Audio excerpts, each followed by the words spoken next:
just for you to understand the concept, the idea of the city.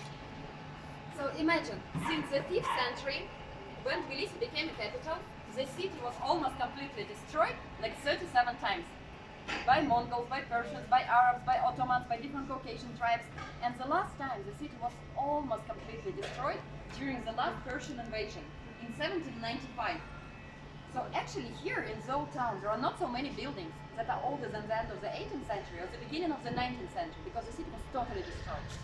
So this church was built here in 1804, so only 9 years after the last devastating invasion.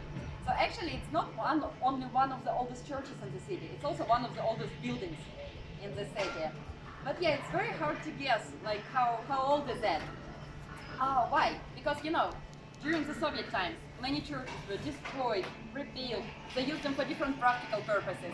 My favorite example how they used this church, a religious building during the Soviet times is an Armenian church in Batumi. Because imagine, during the Soviet times, they used it as a planetarium. And it's kind of smart, think about it. So imagine, religious people, they would go to the church, but there they would see all those stars and signs and space, and they actually had to understand that this is a pure science. There is no... You don't have to cover your fingers. No, it's fine, it's totally fine. You're very there.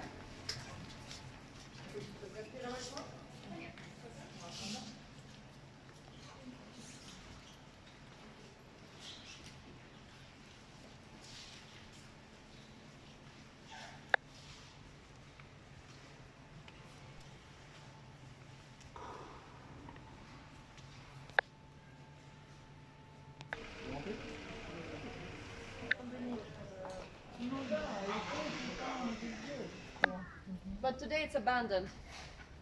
So it's a former synagogue. Okay. And today there are 2 active synagogues on the main street. One for Sephards and one for Ashkenazi. So for Western and for Eastern Jews. So you see, like 1, 2, 3, 4. 4 synagogues within like 350 meters. So this part of the city, it's actually used to be a Jewish quarter. And even not such a long time ago, as the second half of the 20th century, only here in this neighborhood used to live around 23,000 of Jewish people. So this place. So you see, there are 2 churches at the same place. But today we can visit only one of them, this one, because this church is closed for the last 30 years. Simply because Georgian and Armenian churches, they can't decide to whom this church belongs. So is it Armenian Apostolic Church or is it Georgian Orthodox Church? If you ask me, I'm pretty sure that this is historically it's Armenian church, but never mention it to your Georgian friends, okay? If you're not ready for a very long and emotional discussion, because still it's a very sensitive topic here. But this church is definitely Georgian. If you saw one, you will recognize it. Most of them they have this cross-based structure and this cross. It can be smaller, it can be bigger, but the idea is quite the same. And originally this church was built here at the 6th century, but then it was destroyed and rebuilt so many times after every second invasion. And the last time it was rebuilt in the 19th century. And the name of this church is Jvaris Mama. But do you know this thing about Georgian language? That in Georgian language, mama means mother. Father. Father. Right. In Georgian language, mama is father. So every time when you hear kids like calling mama mama, they're actually looking for father. It's very cute when there is like international couple and the kid says the first words, which normally mama, and then they are arguing like, oh, he said mama, but he meant papa, you know, this kind of things. And mother in Georgian language is Dede. deda. Deda, almost like dating. Deda. So mama and deda. So, yeah, exactly. So the name of this church is Jvaris Mama, which means cross father. And do you still remember the most popular name for girls? Nina. Right. So who was Saint Nina? Saint Nina, she came to Georgia from Cappadocia at the beginning of the 4th century, and she brought Christianity to the country. And it took her 11 years actually to come to Georgia from Turkey.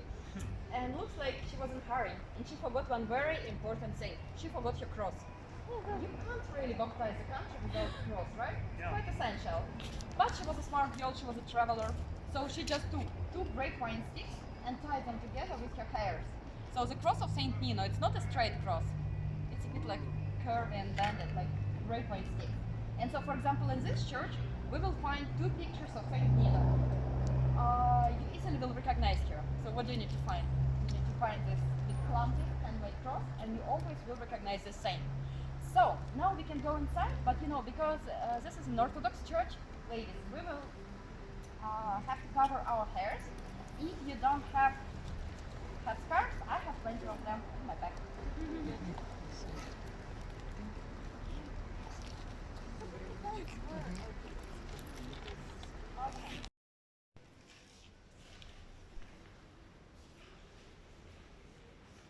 Pay attention on this wall. Try to remember, have a look and try to remember this picture.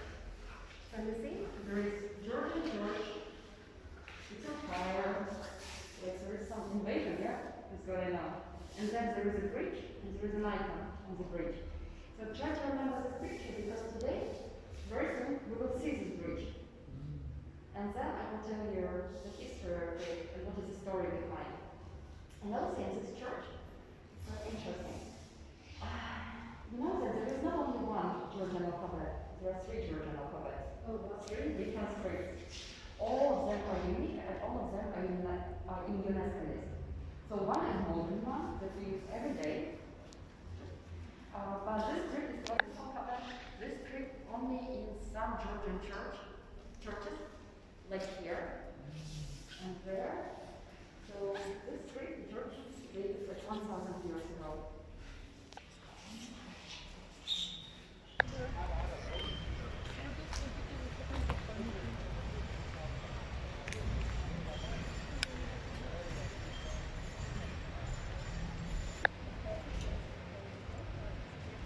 You will be smart.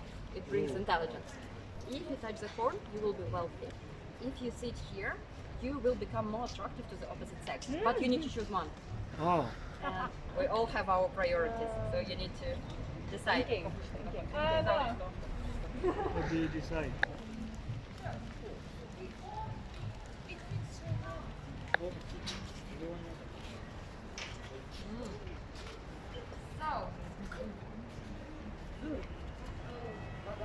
So, you remember the story, right? The history of the place. So, since the 5th century, the city was destroyed many times. But actually now it was destroyed completely because they didn't destroy cellars and basements. That's why in the old town you will find so many wine cellars from 17th century, 16th century, 15th century, and so on. And this cellar here is one of the oldest in the city because it belongs to the building of the seminary, and that's why bakery, which is right over there, it's actually supposed to be one of the oldest, if not the oldest, in the city.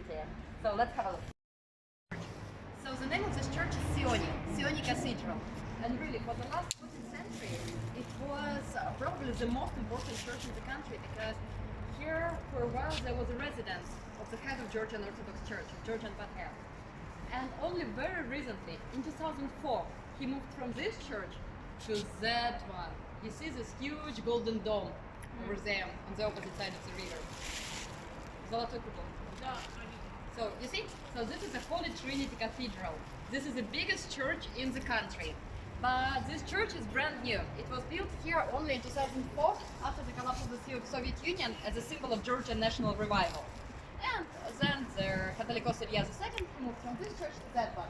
But this church is still incredibly important for Georgia because inside they have one saint, which is probably the most important relic in the country. Inside they have something what is supposed to be that original cross of Saint Nina. You remember? Supposed to be. I think it's a question of faith. Yeah, there is. Yeah. So it's there. So, and you know, it would be really nice to go there and to have a look. But the priest in this church, he kindly asked us not to take groups there because he wants only like people who came there like because they wanted to pray. go. So, but we're going to finish not far from here. So after the tour, I really would recommend you to come back and to have a look. It's a beautiful place. Caravanserai. My fellow friends know, because we make already 2 movies about Caravanserai. Nice place. And you know what? actually, according to my experience, it doesn't make any sense to cross this bridge as a group. And also over there is a big park, and which is not very nicely designed for summer. So if we cross the bridge and go there, for 15 minutes we will be doomed to walk under the sun without opportunity to talk or to hide any shade. So what I offer to you, let's split, and in 5 minutes I'm gonna wait you here on this side of the bridge. And so you will have 5 minutes to explore the bridge, to make lots of amazing photos, to have a rest from my voice. And in 5 minutes I will be here. Okay? But do you know this joke about GMT? Georgian maybe time. It's when you say see you in 5 minutes and see you in half an hour. See you in half an hour and see you tomorrow. In the 13th century, here was an invasion. Jamal Abdin, from Pakistan, he came to Tbilisi, destroyed the city, and then he put an icon on the bridge.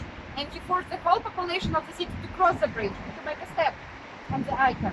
And according to this legend, to the story, people in Tbilisi, they refused to do it. So all of them they were killed, beheaded, and throw their bodies to the river. And so all those people, 100,000 people, they became saints, holy martyrs for Georgian Orthodox Church.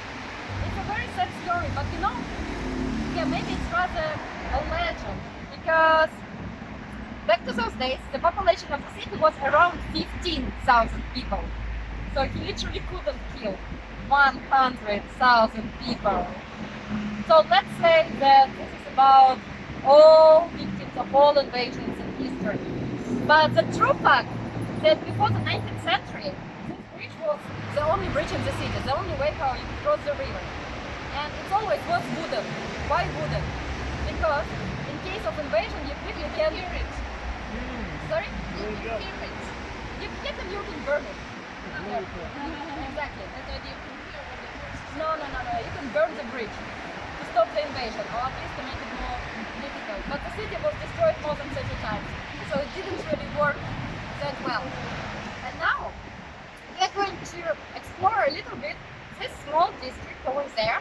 So the name of this area is Chardin. It was named after one French traveler, Jacques Chardin, who came to Tbilisi at the 16th century. Today he would be an amazing travel blogger, because he traveled around the world, and about every place he visited, he left notes and memoirs. And he really loved Georgia. He was very impressed of Georgian food, of the way how they celebrate, how they drink wine. He actually said that Georgians are the most beautiful people he ever seen and him. So it's dedicated to one very nice Georgian film director, Sergei Parajanov. He was from Tbilisi, but he had Armenian origin, and he was absolutely amazing film director, but also very nice person. I mean, he suffered a lot from the Soviet regime. He spent many years in prison, but even after that, he managed to keep this very gentle, very childish attitude to the world. And this statue is based on this photo. The photo where Sergei Parajanov is running across the street.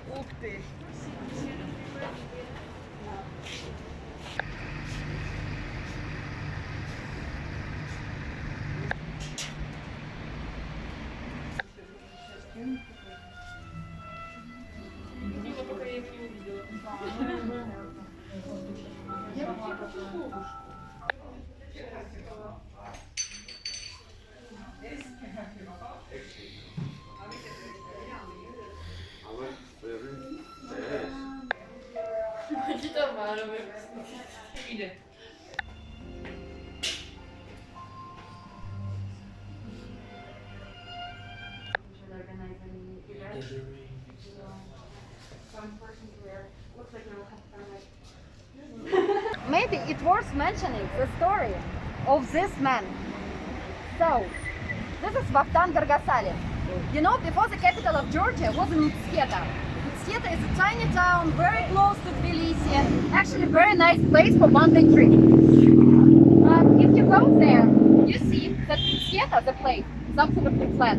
So it always was very difficult to defend it.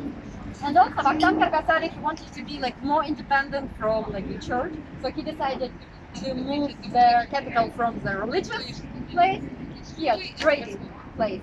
But of course, as about any place in the world, there should be a couple of legends. Yeah? Why he decided to do it? Just in brief. Legend number 1. Vakhtang Kargasali was hunting here and he shot a pheasant. Pheasant fell to this hot thermal water, was boiled, and Vakhtang Kargasali was so excited and so impressed that he decided to build a city here. Legend number 2. Vakhtang Kargasali was hunting here and he shot a deer. Deer came to the spring with thermal water, drank some water, got healed, escaped to the forest. And Vakhtang Kargasali was so excited and so impressed that he decided to build a city here. So basically we have 3 main versions. The political, economical situation in the region, the pheasant and the deer. So just pick one, in which you prefer to believe. And also over there, on the top of the hill, do you know who is she, this lady? Sorry? Mother of Georgia. Mother of Georgia. Mother of Georgia. You know, after the Second World War, they built several mothers of the Soviet republics. So there is Mother of Armenia, Mother of Georgia, Mother of Russia, Mother of Ukraine. And all these statues, they have a different meaning and different message. So Mother of Ukraine. It's a sulphur bath with hot thermal water. Come on, sauna. So yeah, you remember both of the legends about the pheasant, the deer and so on. So all these legends were about this part of the city. This area with hot thermal springs. Even the name of the city, which is so hard to pronounce, Tbilisi. Tbilisi in Georgian means warm. So it was named after this area with warm water, with hot springs. So even the name of the city, Tbilisi, it's from here. So this is definitely the oldest part. Of recommendations for those people who are actually planning to go there, to go to the saunas, to the sulphur baths. So if you are planning to go there, you will have 2 options, public and private. Public is very cheap, it's only 5 lari per person. They're separated for men and for women, and for men they're much nicer. Men, they have bigger rooms, bigger pools and so on. Women quite often they have only showers with hot thermal water and with cold thermal water. So for example, this is the public one, bath number 5. But I can't say that it's very nice for ladies. But it's not a big deal because anyway, most of the bath houses here are private. So you see, each dome is for 1 private room. The cheapest one will be 40, 50, 60 lari for the room per 1 hour. But you pay not for the number of people, you pay for the size of the room. Oh, okay. So you can invite your friends and go all together. So for this money you will have a room with a there will be a pool with hot thermal water, with cold thermal water, and a table for massage. Because for extra 10 lari, it depends on the place, but normally it's 10 lari, you also can get this traditional Georgian massage. And really, it's not very nice, relaxing massage when they're just going to scratch your back with a foam. No, it's rather about survival. It feels like they're trying to break all your bones simultaneously. Or instead, you can ask for peeling, for scrubbing. Then the lady will take pretty rough glove, we call it kisa, they make it from old rocks. And she will add a bit of salt.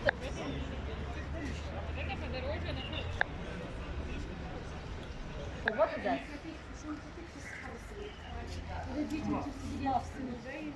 So, you know, lots of people who come here, they know that somewhere here should be a mosque.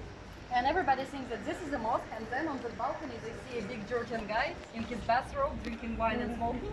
And they're like, it's not a mosque, it should be something else. It's just another sulphur bath. There is only 1 mosque in the city, this one. You see the minaret. So this is a Juma mosque, the only mosque in the city. Yes, this is just another sulphur bath. Yeah, I know.